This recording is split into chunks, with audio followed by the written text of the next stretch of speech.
Oh man, as we were reflecting on our first round of episodes, and we realized that we had talked a lot about assets of neurodivergent people in other episodes, but we never had really dove into it and kind of like what we actually mean by that. And before you turn the episode off, y'all, don't worry. We don't mean assets in a neurodivergence is a superpower. It's actually amazing. Rainbows all the time in like this gaslighty kind of way. That's not the point of this episode. No, no, not at all. Neurodivergent people's brains work and process the world differently. And I hear this a lot in the community, and I just think it's such a great analogy. It's like an Android versus an iOS operating system, right? One is not better or worse than the other. They're just two different parallel operating systems towards the same end. And if we think about it in that way, it means that neurodivergent people have unique perspective, a unique approach to things. And there are definitely hardships, but another result of that is that they literally have special and unique strengths.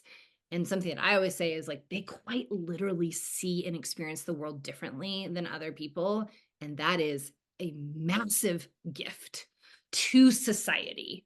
Not always experienced like a gift, not always wonderful, but I think in terms of a large group of people, having people that think differently is an absolute asset. And I just want to make sure that we're uplifting that and holding space for that.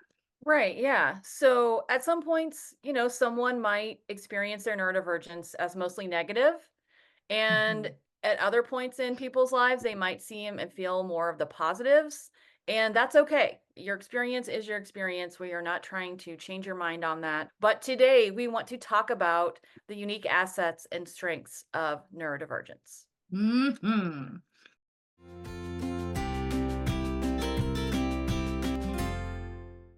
Welcome to Parenting Neurodivergent Humans. I'm Dr. Morgan Beidelman. I am a clinical psychologist, former school psych, former teacher, neurodivergent myself, and parent to two humans, one of whom is neurodivergent. And I'm Breann Colpitz. I'm a school psychologist turned social coach for twice exceptional kids. I'm a mom to a couple neurodivergent kids and a late realized ADHD human, which means I'm double blessed with autism and ADHD. Thanks for being here. We're so glad you're here.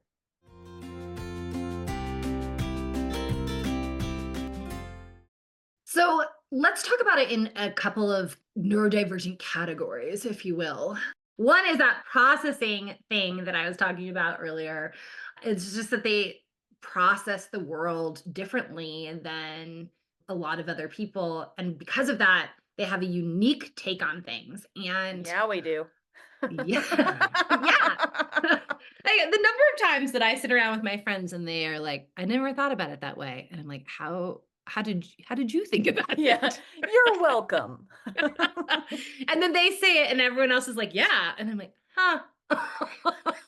I did not. All right, all right. Yep, not my first take, um, but yes. yeah, yeah. With that, there's just creative ways of approaching problem solving. There's innovation. There's new theories, new thinking around different pieces. There's starting businesses. And this is probably part of starting businesses, but being able to see the bridge between two concepts or thinking like what would go next here.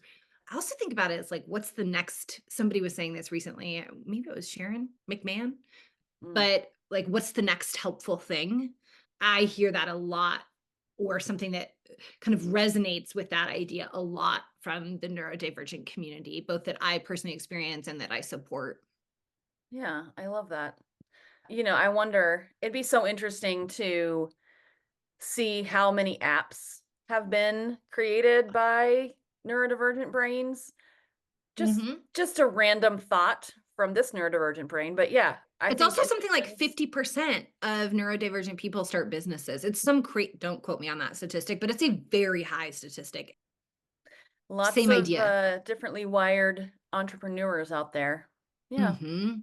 Mhm. Yeah, okay, so thinking about categories, I'm surprised we didn't put it in buckets. because we do like buckets around here. Love me a Yeah. bucket. So, any hoozle. So thinking about neurodivergent people, we often have this hyper focus and ability to Yeah. deep dive, to go deep. This combination can lead to a deep knowledge in a particular area. Hello, special interests. And, this type of knowledge and focus that pushes our understanding of a specific subject forward.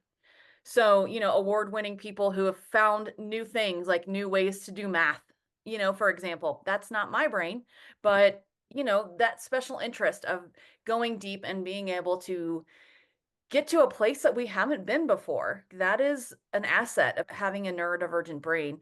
And also having a brain that lets you do that and not get distracted by other things. So, thinking about just letting those special interests flourish and Is the really word just I was thinking of. yeah. Yes. Oh, we've synced up. Season 2, we're in sync. Yeah, so being able to go deep on something to get to a place that we've not been to before is really, I think, a true asset of having a neurodivergent brain. Hmm. Yes, yes. I am over here just like you did. I remember one time you said this like last year where you were just like head bobbing, and you felt like one of those bobbleheads. I feel like I'm that today. I'm like, yes, yes, yes, yes, yes. So much so. There's this other piece which we've both alluded to, which is around what I think is probably the empathy piece that is experienced by a lot of neurodivergent people. And I don't know if this is, I'd love to read some studies on it. I think a lot of this could have to do with the fact that they have experienced some disproportionate amount of struggle compared to neurotypical peers. But some of it also might just be part of their own makeup. But they tend to be incredibly empathic.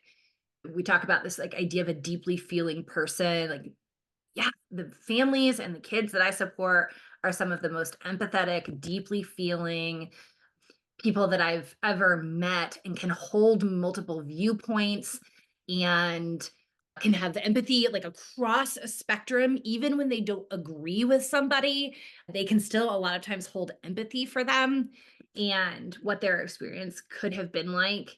They also have a level, a lot of times, and we talk a lot about masking, but this is kind of the opposite of masking. There's this level when they can get to it of just beautiful authenticity in their living, and gosh, just the like radical acceptance of themselves and other people. And it is such a I don't want to sound too over the top, but it's just like very life-giving in a lot of ways. Like I feel Yeah, like when you leave the presence of somebody like that, you're like affirmed in humanity or something, right. like you Yeah, just like feel like, oh man, I wish we had more of this like radical acceptance and love in the world. I agree. And what's wild to me is that I know so many teens who meet that definition. And I'm like thinking of myself as a teen, oh man, so not as actualized, I guess, as these kids. Oh, yeah. And I am just blown away. They are some of my favorite humans in the whole world. And hopefully, some of their parents might even be listening to this episode. But the authenticity of these Hmm. kids, it is life giving. And it has impacted me in such a positive way that I hope I can get to that place, honestly, with my own self acceptance and authenticity. Because not knowing that I was neurodivergent until, not that long ago, I feel like I'm kind of going back through figuring out, and we've talked about this in other episodes around masking and things, but just like, what am I interested in? What do I want to deep dive in, or what have I in the past? And is that still relevant for me? So if you are raising a teen who is just, you're a little bit like worried even about how Hmm. authentic they are, please know that, man, they are just such a light in this world and we need these kids. So thanks for letting your kid be their authentic self. And I think in that vein, thinking, before we wrap up, let's talk about how we can cultivate these assets and gifts for our neurodivergent folks. So as we said, like letting folks be their authentic selves, as you know, if you've listened to the podcast, we don't think kids are broken. We don't subscribe to that idea. We don't think neurodivergent people are broken and we're not trying to fix them. That's not a thing. Yeah. What else do you think, Morgan? Uh, yeah, related, I feel like following their lead a little Yeah. bit, and I feel like I think about myself as a parent. I was a bonus mom to two kids, and I remember feeling like I was like, okay, they got to do this and they got to do this and they got to do this. I had this vision for, and this was my own, my own stuff, but I had this vision for like what it meant to be a good parent. And luckily I was able to change some of that thinking, but it was like, oh wait, my kid wants to be on football, and like that was never something that I experienced, but I was like, here, we're going to football because that's what they wanted to do. And another one that wanted to dive, and so we were working on diving. I had somebody who wanted to do like stunt jumps, and so we found a class for that, and it took me a minute to kind of switch to where I was walking alongside them instead of being like, well, gosh, you were so great at being argumentative. Like, why don't you take debate? Right. Like, We just, both thought it. We both thought it. and so, following that lead a little bit, of course, as parents, we have to have boundaries at certain places, but letting them kind of explore. And it's just amazing the things that you see. Like now, as a clinician working with teenagers and young adults, it's really cool. Like I have a kid that young adult that I was talking to the other day. And we were talking about something, and they said, I'm really working on figuring out myself. And that's for me to figure out. And that's for me to wonder about. It's not for me to wonder what my parents or other people are thinking about it. That's theirs to hold. And I was like, oh, Wow. and I've heard that more and more from young adults and teens. And man, what a difference a couple of Yeah. generations makes. And I am excited to see how that plays out for them, because I feel like they have the potential of getting to a place that a lot of us in our 30s and 40s are now working to get to. And they are exploring that in their teens and 20s. What insight. I love that. Mhm.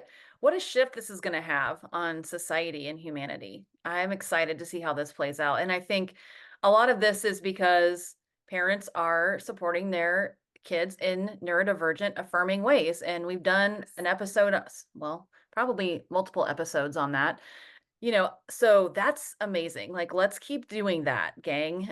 One way to do that is to support kids on their goals and not, Mhm. as Morgan said, like have your, kid's life predetermined and trying to make them fit into that idea you have about what kind of life they're going to have or parent you're going to be. So helping them figure out their own goals and supporting them to meet those goals, I think is a Mhm. big way we can support our kids. Yes, yes, absolutely. And focusing on the kind of the strengths within their personal profile, right? When I say personal profile, I mean the intersection of their personality and their neurodivergence. There's no, not all autistic people are the same, not all people with ADHD are the same, right? There's spectrums and within all of those identifiers, and then there's also the flair of that own individual person. And so kind of holding on to and helping to honor that. And then the other thing that comes up for me is just building that empathy and understanding for all people, Yeah. truly. And I think that they're often kind of like a step in the right direction for that, because of their own lived experiences, for at least for the people that I have had the gift of getting the chance to work with, but just continuing to foster that. Yeah. How about we make that a goal for all of humanity? Let's build Yeah. empathy and understanding for everybody everywhere. I do think if you are raising a kiddo who has a profile that is very all or nothing thinking, like a Hmm. little rigid, that can be an important goal to help kids see things from other perspectives.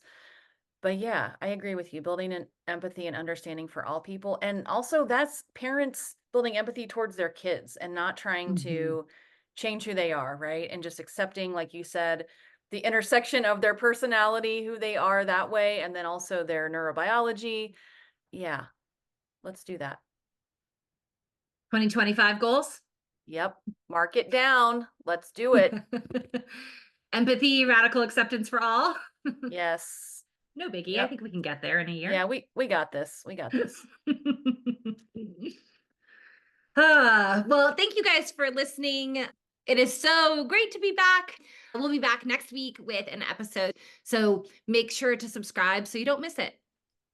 If we're a good fit for you, join our communities. We would love to have you. You can find us on Instagram. Dr. Morgan is at Dr. Morgan Beidelman, and Breann is at It's Breann Colpitts.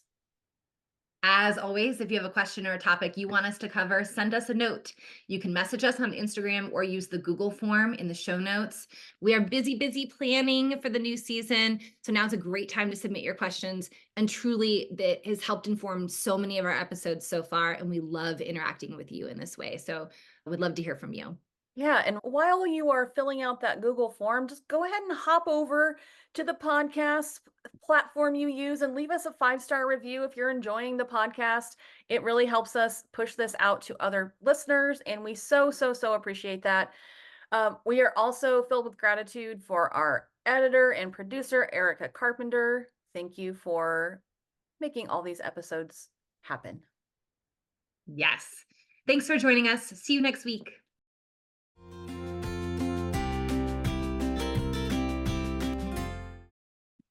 Okay, let me know. I need deets. You let me know when you know. Get those.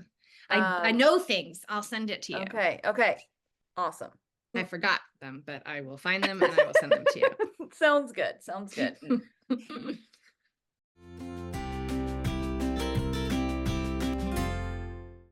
Just a quick disclosure, this podcast is for educational purposes only. It does not constitute a psychological client relationship and should not be used in place of expert evaluation or therapy.